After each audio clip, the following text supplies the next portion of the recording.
And welcome to the Sun Solar Panel, a Phoenix Sun show. I'm Tim Tompkins. I'm Greg Esposito. Ahoy, hoy. And I am Dave King.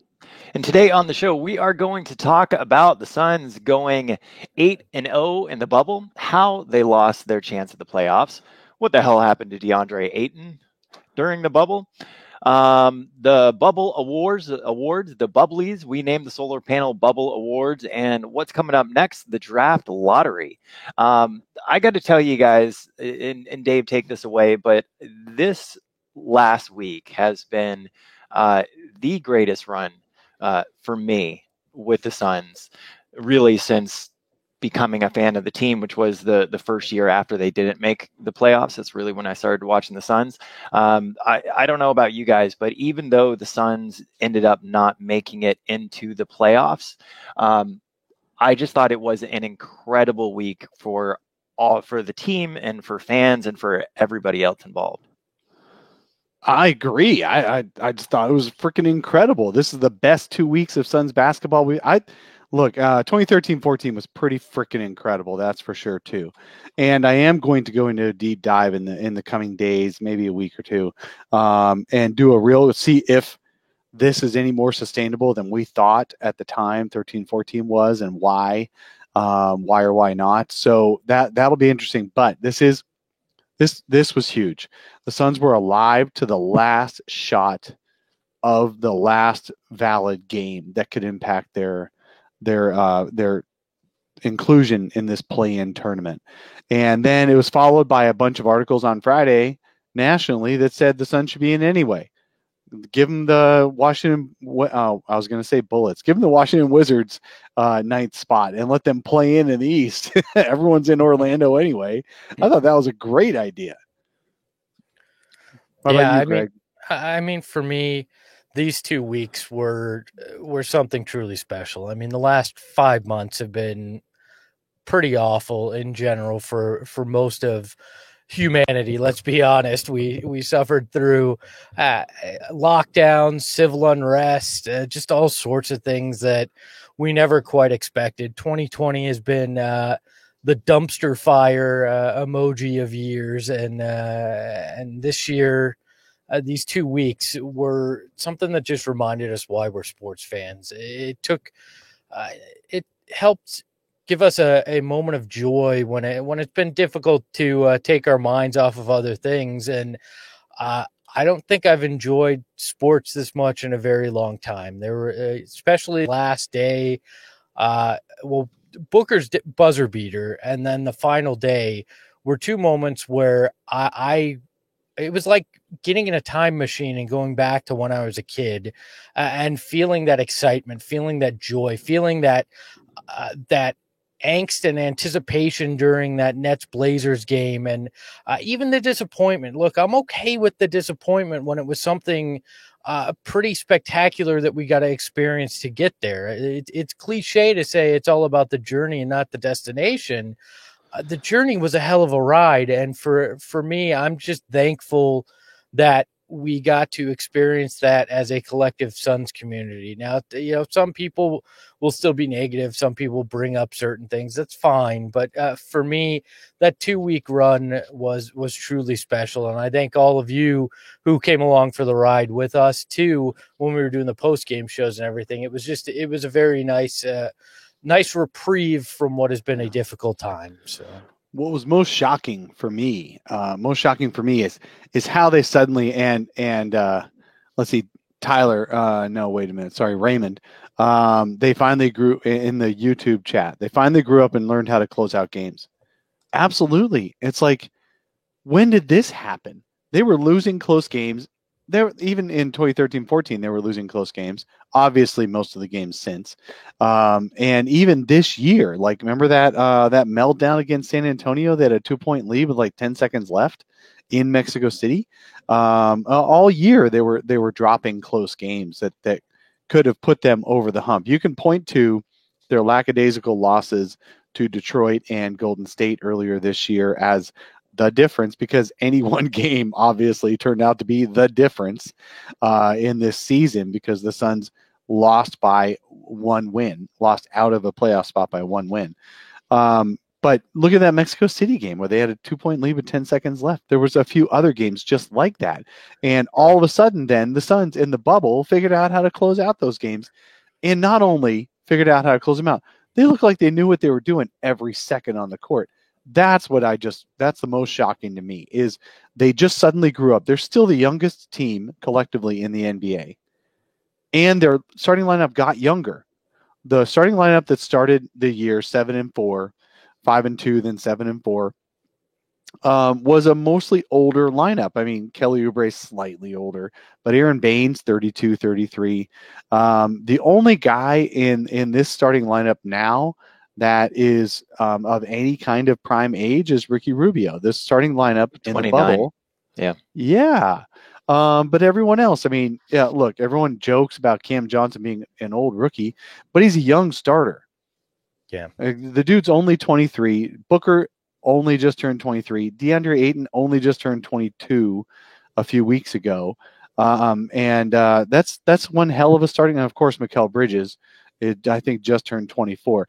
They might have been older rookies, but they are young starters on a playoff quality squad. So I brought up that Detroit and Golden State game on Twitter as kind of being the difference, but then somebody brought up the fact that I had forgotten about this game. There was the game against Portland that Devin Booker missed that they lost by 1, but Portland had basically a goaltend at the end that saved the game. So that there too is another moment of difference, and it shows you the slim margin of error you have when you're a young team like that. You have to learn how to win pretty quick, because every last one of those games was going to matter, and it also speaks to the big hole that they put themselves in, that they could go 8-0 and still not force their way into at least a play-in. So, I'll tell you, and I'm sorry, I want to throw it back to you, Tim, but I keep having more things to talk about. I remember when Aaron Baines, early in the season, when the Suns were going on that little 5-2, 7-4 start, and even until Aaron Baines got hurt, and DeAndre Ayton was already out on suspension, that he was saying, everybody has to learn that every play counts. And they were saying it in a positive way, because early in the season, they were winning close games when they had their vets in there. And then every play counts, every possession counts. And that's what Aaron Baines and Ricky Rubio and guys like that were saying at the end of every game. The youngest team in the league, it's hard to actually fathom that. But so I wonder if coming into next season, they'll all really own that even more than ever, that every possession counts. Because yes, looking back, I can count a dozen games. Some people pointing out the Spurs games. You just pointed out the Blazers games. The games they didn't show up for. Look, NBA teams, there's going to be games NBA teams just don't show up for. There really are. There's a reason the Suns won even 19 games a year ago. It's because there were a couple of games that their opponent didn't really show up for. What was great is that that everybody showed up the first 5 or so games in the bubble, where all these teams were so excited to play basketball game again. The games were extremely close, and every team was playing the balls out, and the Suns still went 5-0. So I think they did grow up. I hope it lasts into next year, because it's totally back to the old ways of you go home every night instead of to a hotel. Oh, maybe. Maybe that's true. They might go bubbly again, but in different regions and stuff. So we'll see. But that was definitely the most fun 2 weeks that I've had watching basketball in years. Well, I think that it's obviously disappointing for all of us when the Suns go in and go 8-0. And Memphis, I don't think anybody's upset with Portland. I mean, Portland deserved that spot, but when Memphis can go, Dame deserved that spot, 2-6, and the Suns still not get it, it makes you wonder, well, why the hell were they even invited? But looking at it from a positive note, is that going into free agency, this team looks a lot better for prospective free agents, because I think we all in our head have it, well, if the Suns offer somebody money, they're obviously going to take it. But if you have multiple teams offering different deals, it's up to the free agent whether or not he signs there, so they're going to look a lot better in free agency. And then as a friend of mine, Evan, pointed out, that video where the Suns had all the different family members that paid tribute to them before the game started, players notice that stuff. They see that stuff. And it bodes well. Yeah, Season several well. of them tweeted about it. Yeah, including big names like LeBron. Tim, you bring up a point that kind of has bothered me because a lot of national people have said this and said, well, what's the point in bringing the Suns? The point is it made every single game in that last day important, right? In that Thursday day, nobody's watching that Nets Blazers game. Yeah, excuse me, Thursday, not Friday. Well, let me caveat that when you're done, because my point was slightly different than which is fair, but the national guys that are saying, well, there was no point in even bringing them. The Nets Blazers game was the point. Nobody cares about that game if there isn't something on the line, and that's what the Suns did. They forced these teams to play games that had importance. They pushed everybody to their brink there, and the thing that bothers me is the tiebreaker with Memphis is it came down to head-to-head games this year. So at this point, with as crazy as it was and having to go off win percentages and everything, it should have just been a one-game play-in between those two teams. It could have been, but you know what? If you put us in Memphis' spot, we'd have been, no, the 3-1 record mattered earlier this year. You know what? I think even Memphis would admit, you know what? We kind of crapped the bed in Orlando. Like the fans might. I mean, they crapped the bed, and the Suns did everything they had to.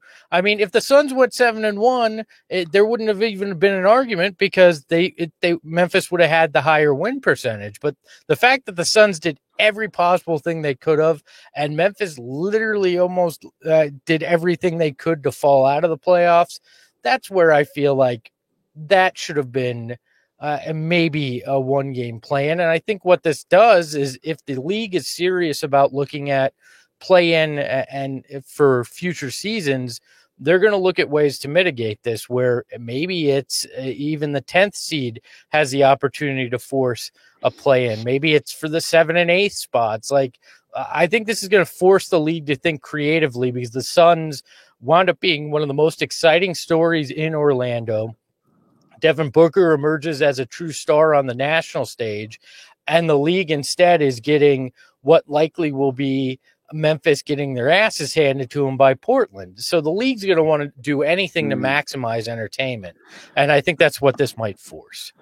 Tim, you had an opposite or slightly different comment you wanted to make. No. I mean, I think it's fine at this point. That was the point. I guess I was more saying that if the Suns could go 8-0 and do everything right, and you did have a team like Memphis that was shitting the bed going 2-6, and the Suns still weren't going to get in, I think to the point that Greg spoke about, where that regular season matchup record shouldn't have mattered, or there should have been a way. I mean, it shouldn't have been to where a team could do everything right and still not get in, especially when another team was doing everything wrong. But I do think it's funny, though, before I forget, Damian Lillard this season, he giveth and he taketh away, I think, like no other player on an opposing team did for this team. He's a legend for the Suns, yeah. He actually did have another quote that I just saw that I want to pull up. He said that Devin Booker can have my MVP. I need the playoff spot. Good. Just keep giving Devin things, Damian. And eventually you'll hand him the playoff spot too. And maybe CJ McCollum as well. Just keep handing Devin Booker things. We'll take whatever you're willing to hand out. I don't have a problem with the Nets game. The Nets played their hearts out even when they had no reason to. The game that drives me nuts about all Nets. this. Big props to the Nets. Yeah. Oh, and Tyler Johnson. That guy knew where his paycheck was coming from, and it was so funny. He popped into Ricky Rubio's post game interview and dapped him up a little bit, and Rubio's like, "You got to win one for us now." And that was on Thursday after the Suns had won, and absolutely no, he was focused, and so was the entire Nets team. They were having fun with it. That was the one I thought Portland might lose because they were playing hard. It's just unfortunate that. That Dame was just Dame again. Jesus, that half-court shot because he was tired of being trapped. That's crazy. And then, obviously, LeVert walking himself into a fallback 20-footer when the whole game had been getting to the rim. So that was a shame. That's the one that bothers me is the Mavs game and that insane 3-pointer that Dame hit that hit the rim, went 30 feet in the air and went in. That's the one that bothers me. I don't care Dame hitting half court, nothing but net. That's props. But when you get dumb luck like that and you get a foul at the end to save you, that's the game that's going to haunt me, not the Nets game. So. Well, so Monty Williams had given a speech after the last game of the bubble to the team, and he was essentially saying, no matter what happens tonight, don't let anyone take this away from you. What you guys did and earned, and the respect that you earned from the league here. But next season, going into this, we want to be in control of our own destiny. At the end of the day, the Suns were not in control of it, and I think it's just incredibly important and impactful, and everything they got out of it going into this next season. Now, when Devin Booker says we're going to make the playoffs this season, he fucking means it. And I think we all believe it, and we know that the Suns now going into next season, it is playoffs or bust for this team, right? Oh, absolutely. This team has to. Devin Booker is going to expect playoffs in the same way that Damian Lillard is expecting playoffs for the Portland Trailblazers, and Booker's going to do whatever he can to get the Suns into the playoffs next year. The key is, we're not going to talk. Look, we've got months to talk about the offseason. So today is going to be a retrospective mostly on the Suns in the bubble. But I will tell you that next season they've got to come in with the expectation of making the playoffs. And how they get there between now and opening night on next season is going to be really telling on how much pull James Jones really does have in that front office to resist the knee-jerk urges of the owner. Well, I mean, thankfully, there's not really a huge free agent class to do any big knee-jerk moves. I guess they could do a trade, but we'll talk about the free agent class coming up. They have surprised the heck out of us with some knee-jerk moves. So yeah, they put did it past them. They did sign Tyson Chandler to 4 years, $60 million. Yeah, I'm ready for tons of time to talk about that. Yeah, we got tons of time. Today, let's finish up on the bubble. The next thing we wanted to talk about was what happened to DeAndre Ayton. Look, this podcast, 2/3 of us anyway, are staunch defenders of DeAndre Ayton as the pick. 3/3 of us are staunch defenders of DeAndre Ayton as a player. And so you're not going to hear as much criticism from us as you would from any other local Suns podcast, I would venture to guess. Maybe Fanning the Flames is a little bit more positive. And you know what? The new one, Coast to Coast, that's a little bit more positive than us. So maybe we're middle of the ground. Maybe we are middle of the ground now. But I will tell you that I was disappointed, like everybody else was, in DeAndre Ayton in the bubble. He definitely did not step up to the moment where the rest of the team grew up. You saw that the guys that James Jones acquired over the offseason were guys that would not fold under this kind of pressure. Dario, Mikal had done 2 national championships. Cam Johnson he's as old as I am. So he's been around the block a little bit. You've got Dario has been in world championships as well as NBA playoffs as a starter. You've got Ricky Rubio, who's been in world championships for 84 years as well, plus two seasons of playoffs as a starter. You've got guys who were not going to fold in the bubble, but DeAndre Ayton is not one of those guys. The dude, literally his career was, I'm going to start playing basketball when I got too big for soccer at around 10 years old. And then he's so big, he becomes the number 1 recruit in the nation, goes to U of A, plays 1 season at U of A, a fairly disappointing season. Sean Miller's making a habit of this. And then they get ousted in the first round of the NCAAs.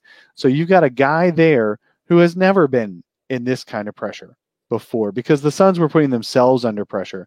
Win 1 game 8 times. That was Devin Booker's mindset the entire time. That was Monty Booker, we can call him that. Monty Williams' mindset the entire bubble. DeAndre Ayton thought he was keeping up with those guys, and if you listen to that interview with Adrian Wojnarowski last Sunday, he really did believe it was him and Booker leading the team, and in some ways it is, but in a lot of ways it's not. And Ayton doesn't know what he doesn't know until later, and he figures out, oh, now I know it better than I did. Like, he spent half of that podcast with Woj talking about how much more he knows now than he did before, and how much more he knew before than he did before that. Well, you got a lot of growing up to do, dude. You got a lot of growing up to do. But you know what? He's also just barely 22 years old. He's going to play all next season as a 22-year-old. So he is super young. I do want to end this with my rant anyway. I want to end this with pointing out that people were very disappointed with this play in the bubble for very good reason, because it's extremely obvious on offense, because we all watch the ball. We're all ball watchers. That's just the way it is. But you don't want to miss out on the fact that he played extremely good defense in the bubble. He's a big reason the Suns were third in defense in the bubble. Actually, they were fourth in defense in the bubble.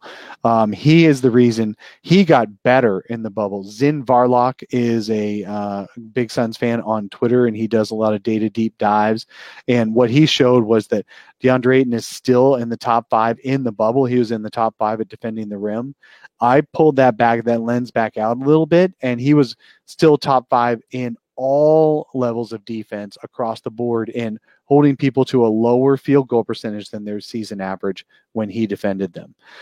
So he did get and they had that mic'd up segment against the Mavs, I believe it was, where he was actually calling out things on defense. They could show how loud he was, and players have talked about that. And Monty has talked about that he was talking a lot more on defense. But having said all that, I was very disappointed in DeAndre Ayton too, and he has a lot of growing up to do. Old MT in the YouTube chat, he said Ayton was looking for the shoot button on his Xbox controller and then realized he was actually in an NBA game. That's hilarious. Yeah, we're gonna do a statistical look into how each one of these players played during the regular season versus the bubble, and hint, Ayton is the only one on the counting stats that did significantly worse across the board. I thought Ayton defensively for most of the games showed definite improvements. There were a couple of games where we saw the old Ayton on defense, but most of the games he showed definite improvement. The only real part I was disappointed with the in is when he would get the offensive rebound and then pass the ball out. Like that, I think MT makes a really good observation. What happened to Ayton, when I was watching him in the bubble, is what happened to him was the same thing that was happening to him on defense his rookie year. There's so many things he could do right now. He froze in place. He had no idea what to do. You can go back up. You can pass it out. But you got to do something in 0.5 seconds. That's the whole offense. Make a decision quick. And so what he would do is basically punt. And just pass it back out because he was just frozen with possibilities. Yeah, maybe he grows out of that. When you get that offensive board and you are a foot and a half away from the basket and you got a smaller guy behind you, stop passing it to the 3-point line, for the love of God, man. For sure. But I thought Ayton defensively, I love the point that you pointed that out, Dave. I thought he was really good, and unlike other local Suns podcasts, I don't want to shit on Ayton the whole time, because Ayton was not terrible. I think he was specifically the only player, though, that did not show significant improvement across the board when we look at these players. Yeah, look for me, it comes down to offensively, DeAndre Ayton was disappointing. Primarily in the back half of these 8 games. There were a few good offensive games early in the bubble, but he still rebounded well. Defensively, as Dave pointed out, he was still a positive and one of the better at defending the rim in Orlando. But offensively is where he was disappointing. And look, he needs to learn how to not bring the ball back down when he's down low and try to go back up with it. Go strong. And I think those are the kind of things that Mark Bryant and the coaching staff and Monty are going to spend a lot of time with him this offseason on. I mean, we're in year 1 with Monty, right? And DeAndre Ayton just played his first 8 important basketball games in a long time, right? He played 1 tournament game with U of A. He hasn't been in this pressure, and I think it showed. He didn't know how to handle himself in this, but again, 22. So there's a lot of room for growth. And we saw the jump he took from year 1 to year 2 in his game. So I have a belief for the first time in a very long time that the coaching staff is right to help develop a young player like DeAndre Ayton, and that DeAndre will continue to progress. I mean, he did from year 1 to year 2. There's nothing there's no reason we shouldn't believe he won't do it from year 2 to year 3. And I think, Dave, you brought up a good point. Even though he's 22, he seems, well, that's debatable. But at 22, even at 22, he seems introspective, where he's willing to go back and relook at things and realize, oh yeah, maybe I didn't do that right. Even if in the moment he's like, yeah, I was great. But he seems willing to go back and look and realize that there were gaps and that there were things he could work on and could be better at. And offensively, there's no arguing he played well offensively. There just isn't. My biggest problem was it didn't matter what happened. People were just going to rip on him. Certain people were just going to rip on him. And that's fine. That's your prerogative if that's what you want to do. But there's a lot of talent there, a lot of things that he'll progress on. And even with him playing not up to his full potential, they found a way to be 8-0 and utilize what he was doing well to their benefit. So, yes, he can get a lot better. I have faith that he will. Offensively, it was a disappointment, but defensively and on the boards, I still thought he got the job done. So DL asked a question in the chat. Is the motion offense, the 0.5 second offense, limiting Ayton's offensive capabilities? Hard to post up with that offense. No, that's actually not true. All he has to do is decide that that's what he's going to do when he catches the ball. The 0.5 offense is to decide something within 0.5 seconds and then do something with it. Don't just stand there. So doing something with it is going into the post up, bodying up the guy behind you and going up to the rim. If you guys remember back when and we really don't need to be spending the whole hour talking about Ayton, but as a rookie, the only thing he was supposed to do was to catch and turn and score. And remember, we were talking about how great his touch is around the basket and how good he is at turning around on smaller guys and getting the ball in the hoop. And he set records for efficiency as a big man rookie. He just didn't do much else on offense, but get down there or maybe take an occasional midi. But remember that he was so good around the basket. Then this year, he became not so good because he I don't know, he put that tool back in his back pocket and then didn't pull it back out. I think he just got confused. Now he's got to move on from there. Yeah, let's move on to the next thing that we're going to talk about. We wanted to talk about how different the Suns were in the bubble than they were in the regular season. I'm going to talk about the team numbers, and then Tim's going to talk about individual players. It is amazing the transformation the Suns had in the bubble. So let's just go down a couple of high-level things. In the bubble, the Suns were second overall in offense out of 22 teams, and these basically, for those who are just now joining in and didn't figure it out, it's 22 out of 30 teams, and the bottom 8 teams, the worst 8 teams, were the ones who were not invited. So second out of 22 is probably still equivalent to second in the league overall. Second in offense, where they were only 16th in offense the first 65 games. Okay. Fourth in defense in the bubble, where they were only 19th in defense the first 65 games. First overall in net rating by a mile. They were the only ones who had a double-digit positive net rating in the bubble at plus 12.9. That was 1/3 higher than the next team on net rating. It's just unbelievable how good the Suns were in the bubble. During the regular season, they were tied for 15th at a minus 1 net rating. But it's just incredible, the improvement. They were first in field goal percentage. They were first in effective field goal percentage. They were first in true shooting percentage when they were 12th, and 10th on those in the regular season. They just got so much better. They were even 5th in raw three-point percentage. They were 5th in raw three-point percentage when they were 19th on that in the regular season. You guys probably thought it was worse than 19th, didn't you? I did when I first looked that up. They just and the most surprising stat of all, they actually were first in rebound percent. The percentage of available rebounds that the Suns grabbed, they were first in the bubble in rebound percent. Which is kind of funny given the fact that heading into it.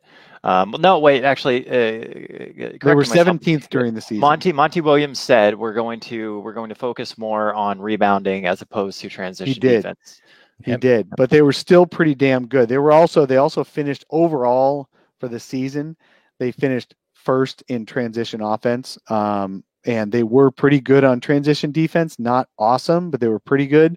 They were still pretty good in the bubble. So no, they didn't lose anything by focusing more on rebounds. They just focused a little more on rebounds, and it works.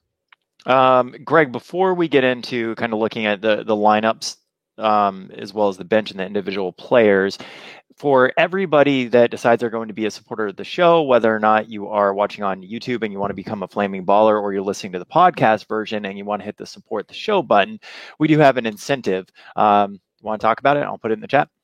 Yeah, sure.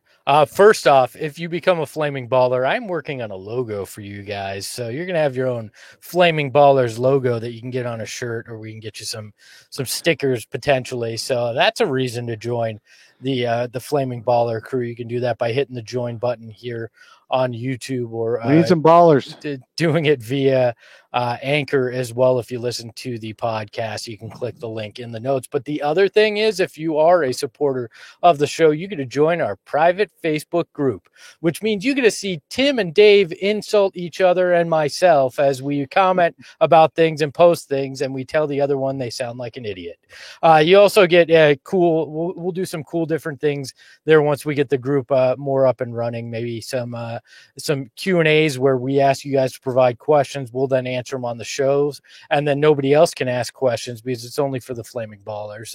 We're also going to do one cool thing that I'm going to do for this group this week is I got a chance to sit down with the guy who designed the 1990s Sunburst uniforms and the 95 All-Star logo, the NBA Inside Stuff logo, all those iconic 90s looks. I got a chance to talk with him. I'm going to put that in for our YouTube group, and maybe privately in the Facebook group as well. So you guys can listen to that. It's not going to be for anybody else. It's going to be exclusive to you guys. So that should be fun for you as well. So join, get part of that Facebook group, and let's have some fun, Flaming Ballers. We're glad to have you along for the ride. Yep. So let's talk about the different lineups that Monty Williams had during the regular season versus the bubble. The regular season lineup of Rubio, Booker, Bridges, Johnson, Ayton clearly did not play as many minutes together as they did during the bubble. That being said, so they played a total of 34 minutes. That lineup in the regular season was a positive 20.2 net rating versus the bubble when it was a positive 15.2 net rating. The pace of that lineup in the regular season was 106.5 versus the bubble. It was 101.7. The assist percentage went up in the bubble, and during the regular season, that same lineup, that lineup was assist percentage was 62.5. In the bubble, it was 65.7.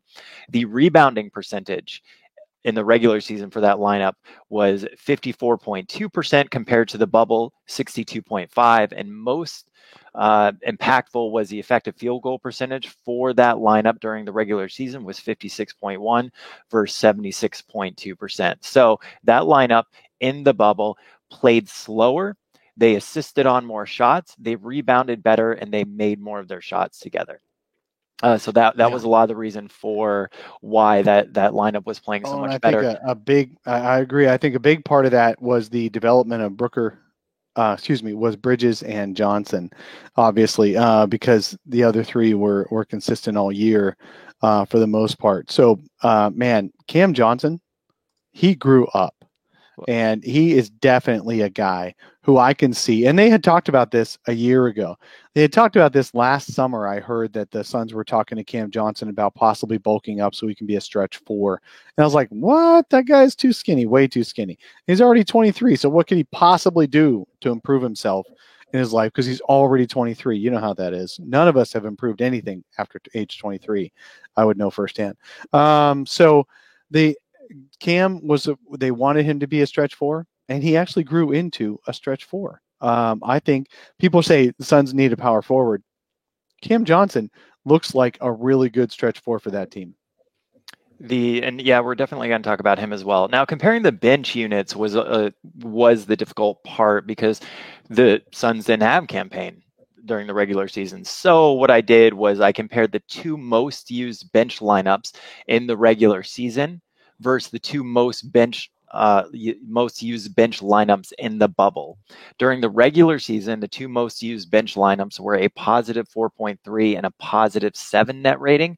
Compared to the bubble, the bench lineups, the two most used, was positive 60 and a positive 59 net rating.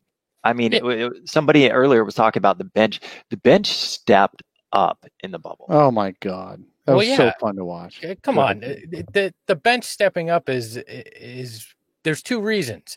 Elliot Kobo didn't play, and Campaign came in and filled that spot admirably. And then, Dario. Dario was fantastic too. I mean, you look at that, the combination of Dario, Campaign stepping up, Javon Carter finally getting a tangible role where he knew what he was expected to go out there and do, not relying on Ellie. I mean, even with Frank Kaminsky being a complete and utter disappointment on that bench unit, this team improved significantly, and they were able to, when the bench came in during the pre-bubble regular season, you were worried how big of a deficit are the starters going to have to come back in and overcome, or how much of this lead will have dissipated. It was basically, you were hoping the bench could wait it out enough and put the starters in a position to still have a chance. In the bubble, it was, how far can they stretch this? Because you had no fear that they were going to blow things. It was, okay, what can they do? At worst, they're going to keep us where we're at, and at best, which they did multiple times, they're going to stretch this. They're going to make this a better position. Yeah. Oh, yeah. In some cases, save the game and make a comeback while the starters are on the bench. I love that Indiana game. Just bringing up specific examples. Of course, they were down 15 to Dallas, I think it was, at halftime of that first Dallas game, and it was the bench that brought him back. But the Indiana game was my favorite.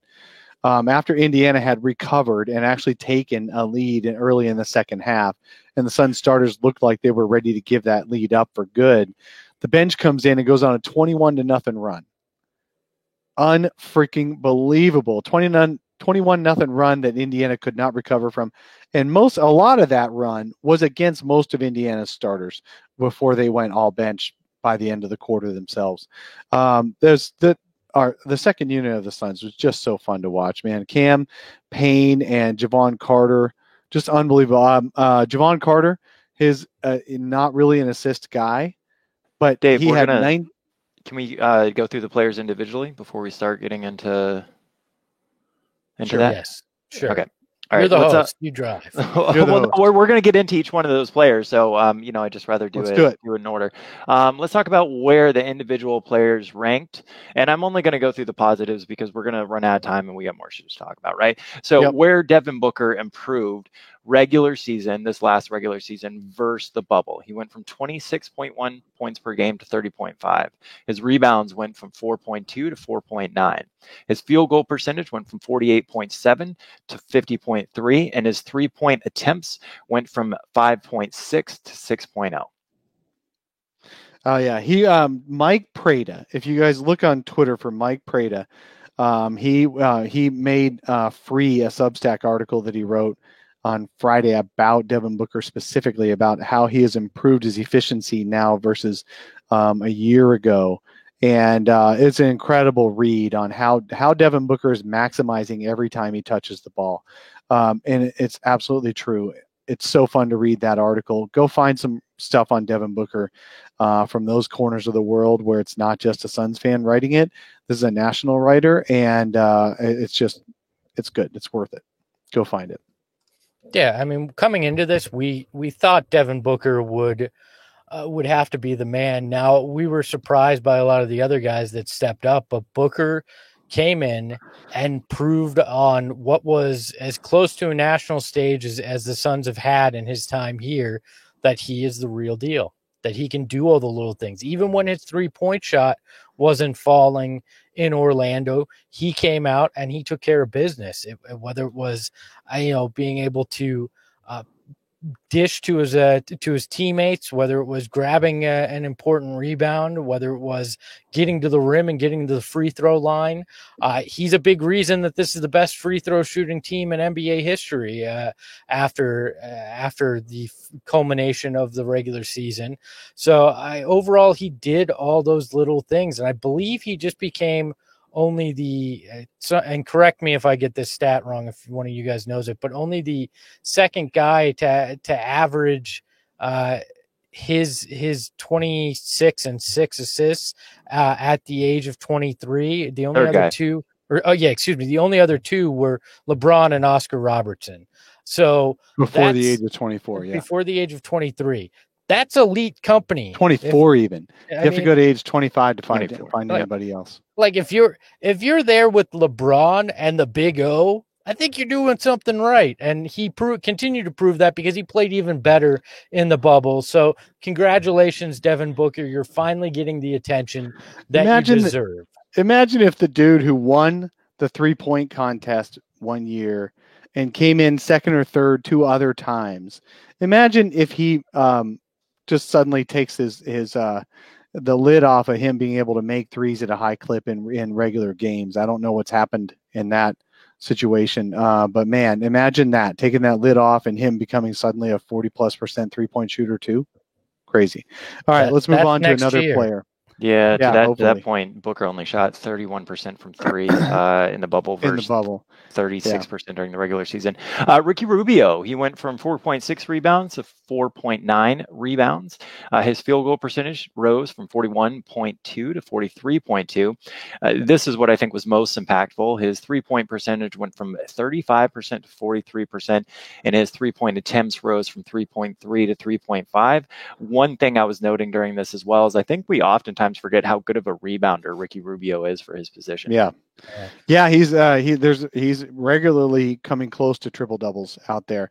People just don't notice him, and when they do notice, it's maybe about a pass. But yes, he does a little bit of everything out there on the court, and he doesn't try to get any spotlight for it. Yeah, and he's the calmer in chief too. He's out there and he calms his team down. The calmer in chief, I like that. I mean, like when he's out there, it's not chaotic. I mean, we saw the difference in the pre-bubble regular season when Elliot Kobo would come in and try to run the offense and things started to feel chaotic. But when Ricky's out there, he can take charge and ease any situation. And we saw that in the bubble. He may not have had, blew the lid off of the stat sheet every game, but he had an impact in every single one of them. Mikal Bridges, this is the only one I really don't like because the counting stats do not show the improvement that he made. I think this is something that Dave was really talking about with Ayton as well. The only stats he really improved during the bubble from a counting stat perspective was points. His points per game rose from 11.4 to 12.8. His 3-point attempts rose from 3.6 to 4.4. But defensively, the job that he did each and every single game, he was also second most in minutes played during the bubble. I thought was just absolutely huge, a step forward, and I wish it was something that we could convey in counting stats. Absolutely no. Mikal was he was aesthetically pleasing on the defensive end because he could lock down other guys. It was just really great. Mikal definitely made a big jump. Yeah, he's not. I don't think he's ever going to be the guy that the counting stats tell the story. I think it's always going to be the little things, the defense, just that impact. And some games he'll come out and he'll be the second best guy offensively. But I don't think we're going to expect. Did you guys see that Channing Frye thinks Trevor Ariza is still a better defender than Mikal Bridges? Yeah, Channing Frye still hates Robert Sarver. I think that's really what it's about. Channing Frye also comments for the Blazers, and that's who Ariza currently plays for. Yeah, he's paid by the Blazers to do a podcast and on their broadcast from time to time. So he understands where his paycheck's coming and who didn't give him an extension, and that was one Robert Sarver. So Okay, the next one. Go to Cam Johnson, Tim. All right, Cam Johnson, and I want you guys to correct me if I'm wrong because I wasn't sure if this was just a weird blip or an error in the reporting system. Yeah. So the points per game, they had Cam Johnson is 8 points during the regular season versus 13.3. I think that's accurate. Rebounds though, they had 0 versus 5.9. Yeah, no. He was. You had something wrong with your reporting software. Right. There. He got at least one rebound, right? Maybe Dave, you can pull up what it actually is. No, we don't need to. He just got better at rebounding for sure. That's right. what matters. Because I think we would have noticed if he was averaging 0 rebounds a game through the regular season. But his 3-point attempts rose from 4 to 5.4. That's good because that's a pure shooter out there. It's awesome. He's a perfect complement to Booker on the floor. I love seeing him at the 4 and playing that spot. I think it also, as we talked about, made the bench better because Dario could solidify that role as kind of the backup 4 and 5 at times. So, Cam Johnson was spectacular in this bubble. I think basically solidified himself going into next season. Health is still always going to be the question with Cam Johnson, but he looked great in the bubble. Dario, which I'm sorry, I was following along to the YouTube chat where they're saying that Lillard wants to play in Phoenix. I was watching that. I'm sure we'll talk about it at some point. Dario Saric, he went from 11 points per game regular season to 16. His rebounds rose from 6.5 to 9 per game, and his field goal percentage went from 45.7 to 58.3. If we kind of define like how many shots and where his percentages were coming from, he was shooting a lot more around the basket. I think we all saw that with the bully ball. I was a bit surprised to see that his assists per game stayed the same at 2 because he was definitely passing and dishing a lot. But Dario, I mean, your guys' thoughts? He was the everything man. I mean, he went out there and found a way to have an impact in every portion of the game when he was out there with the bench unit. And he went from guy that we thought was completely out of the Suns' plans altogether to someone I think you almost have to bring back at least on a 1-year deal to see what he can do as the anchor of that bench. It depends on if he's willing to do it. Depends on obviously because he's a free agent, but it felt like he really is bought into Monty Williams, really loves this team and would be willing to at least come back and see how it went, maybe on a 1-year deal as that sixth man. I would love to see it. I do want to point something out is that everyone wants to be a starter, right? But if you look at his role as a starter, he didn't get to touch the ball. You look at his role as a bench guy, the ball's in his hands a bunch. So I do think players at a certain point are like, look, I can play with the bench and I can have the ball in my hand at some point, or I can play with the starters. And every guy likes his balls in his hands. No, but I mean, I'm serious. Like, we've all gone out there and just even from a pickup basketball standpoint, you're like, look, if I play with this team, maybe they're not quite as good, but, I'll get a bunch more touches. And there is some intrinsic value to actually being able to touch the ball when you're playing fucking basketball. Yeah, if Dario's going to be, Dario's going to be maximized, it's going to be as this backup 5. So I think it does come down to, we can talk about offseason later because we're just going through improving in the bubble right now. But it does come down to he really should come back as a backup center. Okay, let's move on. All right, next up, we got Jevon Carter. Points per game, 5.5 during the regular season versus 7. His field goal percentage rose 44% to 50%. His 3-point percentage rose from 50% to 55%, and his 3-point attempts rose from 3 to 3.6. Maybe I'm crazy. I didn't realize that Jevon Carter shot 50% from 3 all season long. That's something we probably should have talked about more. He didn't. You've got your numbers a little bit off there. He was at 40%. Earlier in the rest of the season. He wasn't 50% all season. But he was still 40. He was still 38, 39, 40, somewhere in there. And he obviously, Jevon Carter had a great bubble. And he won the Dan Marley Hustle Award. Big props to Jevon Carter. He deserved it. That dude is a bulldog. The Timeline Twitter account posted a few. Yes, sir. NBA.com. It wasn't 50%. No. Well, don't it need is to argue loaded this. up. I mean, well, you don't, but I'm just saying that's what they have it at is 50%. Let me say this. I don't give a crap what he shot from 3-point land at any point because it wasn't about his shooting that made him so damn impactful. It's the defense and what he did and the energy he was able to bring. And I'm glad that he has a spot now. Enough of this rotating six, guys that don't deserve minutes at backup point guard. You've got a backup in campaign, and then you've got Javon as that third guard that can come in and be the bulldog and do the things and get in guys' faces and dive for balls and just be a pest and hit shots from time to time. Like he found a way in the bubble to hit impactful shots. That's what I want from Javon Carter, and that's what I hope we continue to get. And I bring it up all the time when we talk about him, but it feels like he's an 8-year veteran. And this guy, what was this, his third year? He's super young still. So I'm glad, and I hope he's part of the future with this bench. So Basketball Reference, this doesn't really matter all that much. We don't need to argue this anymore. Does have him at 42.5% versus NBA.com stats for the year has him at 50%. So not really sure what the difference is there. But regardless, Javon Carter improved. We'll move on to the next player. Thank you. The player that didn't. Ayton. Yeah. 20 points to 10, rebound. Like the counting stats, they all went down. Do you guys want to talk about Ayton more? No, we did enough. Okay. Go back to the beginning of the show if you missed it. We get on the Ayton trashing bandwagon a bit. So. All right, so that enough of that. Let's talk about our bubblies, the MVPs, and everything else that we have lined up. Dave, do you want to host this section? No. Okay. You know what, Tim? Sorry. Back to your Javon Carter thing because I'm just ruminating on it.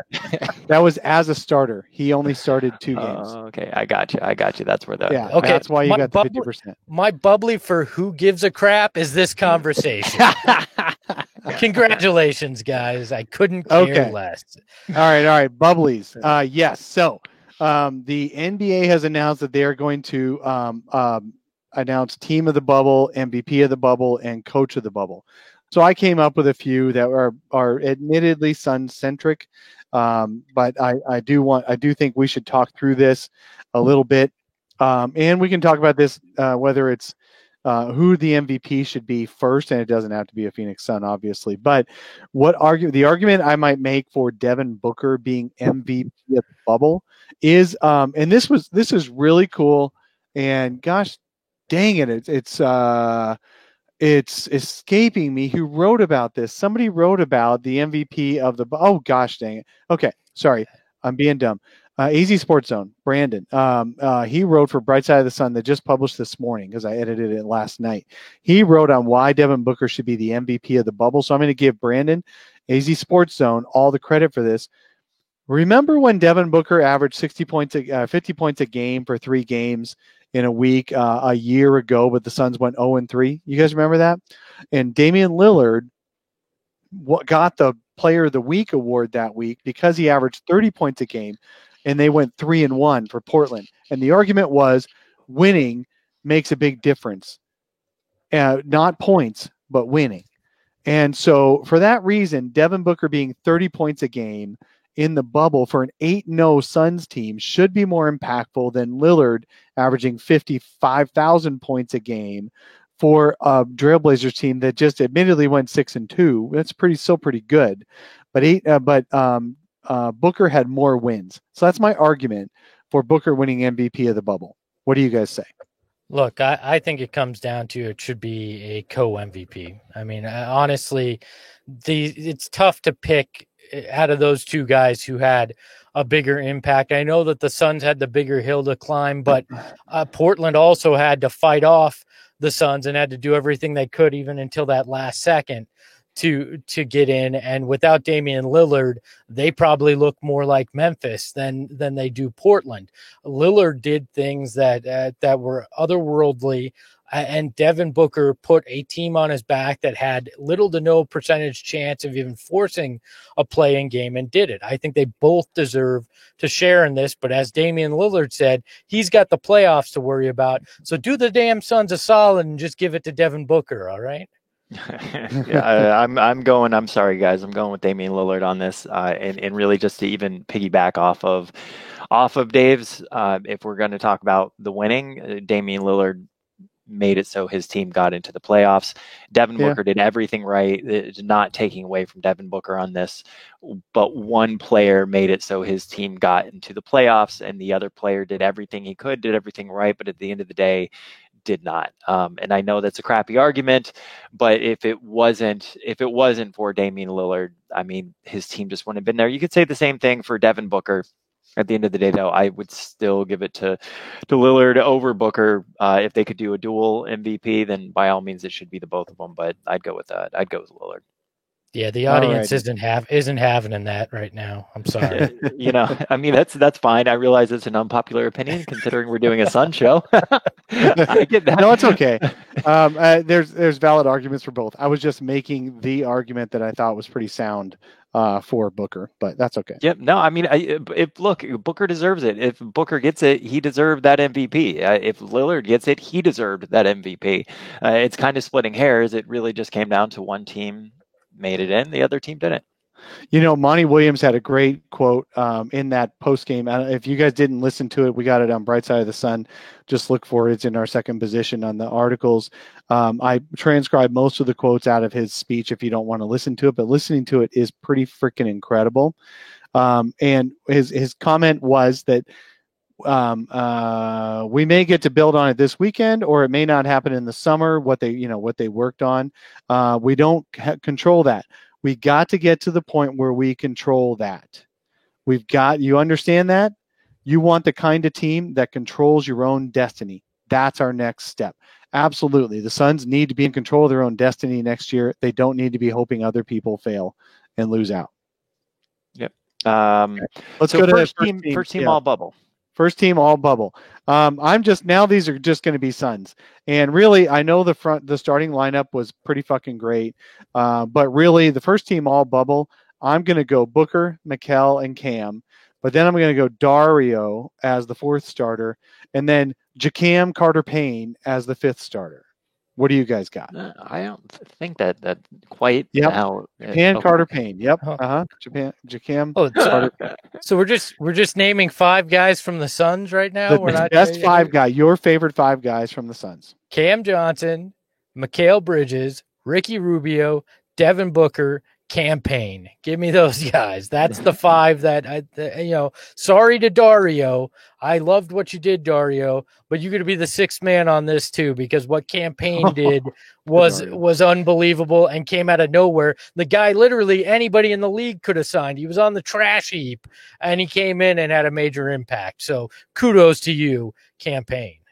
Yeah, I'd probably go Cam Payne, Booker, Mikal, Dario, and I guess I go Cam Johnson with that last spot. You guys aren't going to go with Jacam Carter-Payne as a single player? If we had the technology to actually combine players, yes, I would be all for it, because that would answer a lot of problems if we could just combine those guys. It would be great. What do we have next on your bubbly coach here? Of the bubble? Well, obviously, coach of the bubble is just going to be Monty Williams. Terry Stotts. Only the one coach. No. It is. Even if you aren't counting Suns, just the Suns, it is Monty Williams. Period. Yeah. There is no other coach that. A lot of national guys tweeted immediately, "Oh, that's the Monty Williams Award." Okay, let's just name it the Monty Williams Award. I'm sure Monty is extremely happy that. What was on the other side of hard was the coach of the bubble award. I'm sure that's what he was hoping was on the other side of hard for him and the team. So. He's going to laugh that off so quickly. All right. Defensive player of the bubble, much to Channing Frye's chagrin, Trevor Ariza did not actually play in the bubble, I'm pretty sure. Otherwise, could possibly be Trevor Ariza. But I'm going to call Mikal Bridges as the defensive player of the bubble.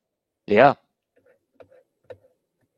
All right, offensive player of the bubble. That one I have to give to Lillard. There's no question. Jesus Christ, that guy is crazy good when he's focused. And really, I think what fired Lillard up more than anything is after he missed those 2 free throws a week ago against the Clippers, and the Suns had some breathing room or some chance, some hope.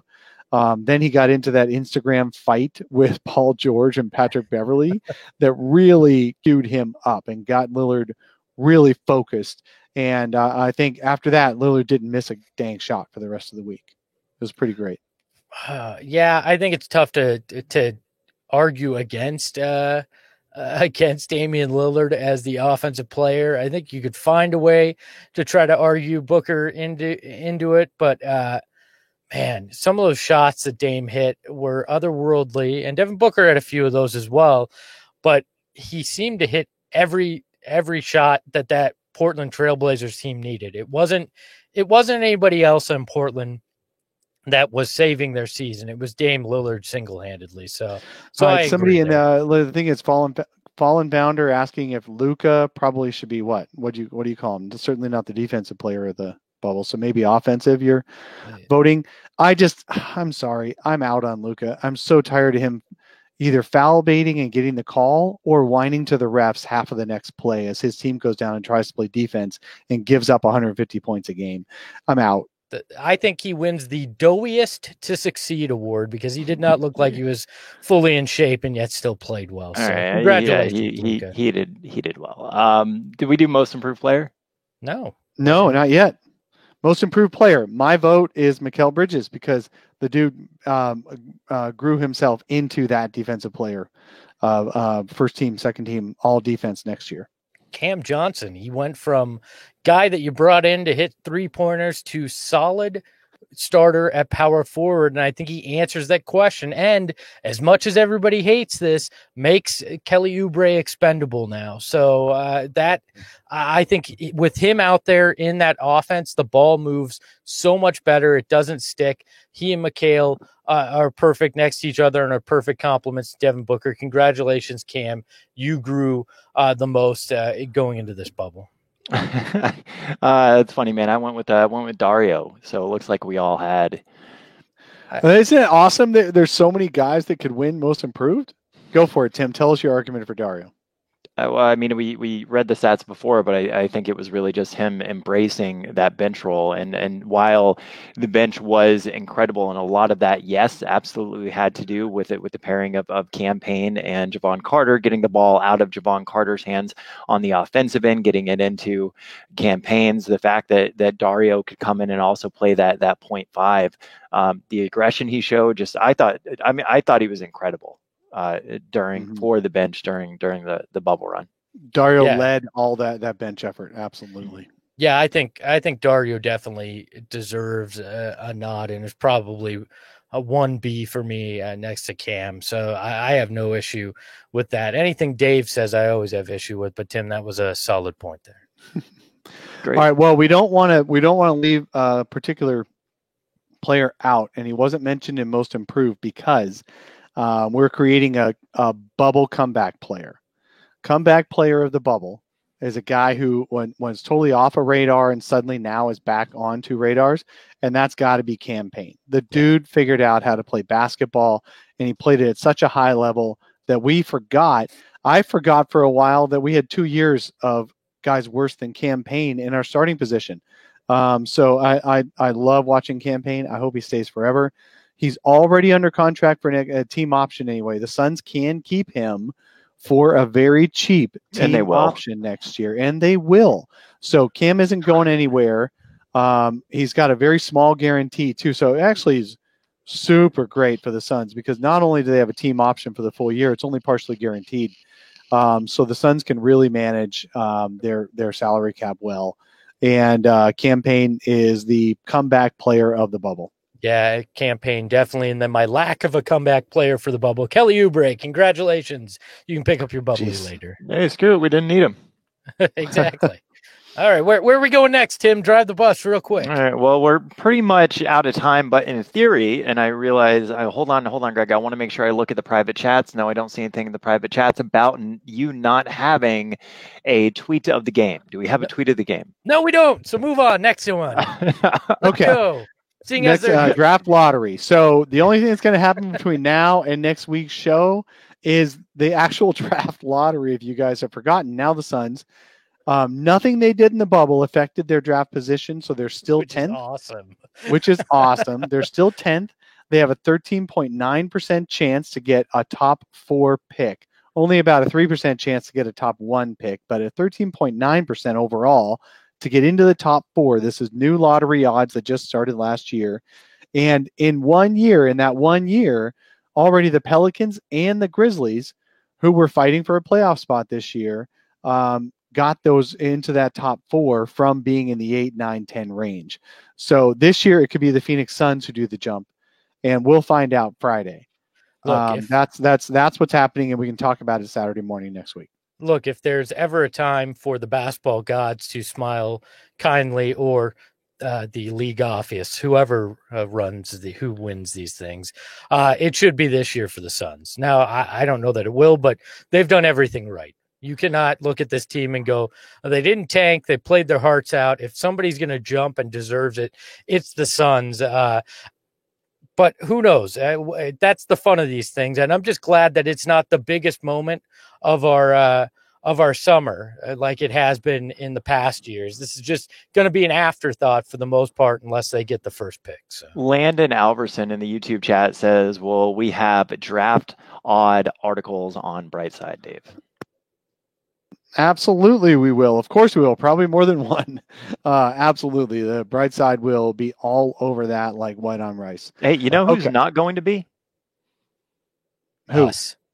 Sun Solar Panel. I don't know about you guys, but I can count the amount of college basketball games I watched from this last season on one hand, and I could probably do it with no hands as well. Hey, I can tell you. We'll bring on draft experts when we get closer to the draft. But for draft odds, it's simply tankathon.com has all the odds, and we'll be sharing our thoughts about it. And we've got a couple of guys on staff who care about the draft at Brightside and focus on these guys before they've actually been picked by the Suns. So it's good. Okay, so Greg, we got some questions in the comments about, is there a Donkey Award for the bubble? I have to give it to Channing Frye for saying that Trevor Ariza is a better defender, the best defender between the two teams, between Portland and Phoenix. So I could see that. This is my final time bringing up this individual, and I'm bearing this beef after this because I'm done with it. But there's a gentleman on Twitter you may know by the name of, he used to host a podcast, and his name's Max. And right after the Suns lost, the Suns finished 8-0. He was talking about how DeAndre Ayton had tanked his trade value. So you get the ultimate Donkey Award, and I will never speak of your tweets again or tweet back at you. But I think he was probably being sarcastic. I highly doubt that. It was. Max is an idiot, man. That's the way he hammered everybody. So I hammered Ayton every step of the way through that. So you win the donkey for the bubble, and I will never speak of your tweets again. So enjoy that one, everybody. Maybe we will bring the Donkey Award back. I was trying to be a gentler Espo, but I'm not sure we need a kinder, gentler Espo, but I'm not sure we need that anymore. Tim, do you have a vote? I did Donkey. I don't know, man. I don't want to weigh in on this. I get into enough Twitter fights with people. So you know what? Screw it. I'm going to go with Channing Frye just because I don't feel like having people tweet me. There you go. All righty. 2 out of 3, Greg. So that was fun. So on that note, we are done with this episode. Thank you, everybody, so much for tuning in live. Thank you to everybody that is listening on the podcast and gives us an hour of their ear once a week. It means the world to all three of us. So for Greg, Dave, and myself, thank you so much for joining, and we will see you guys back again next week, for the Phoenix Suns Solar Panel Podcast. Later, guys.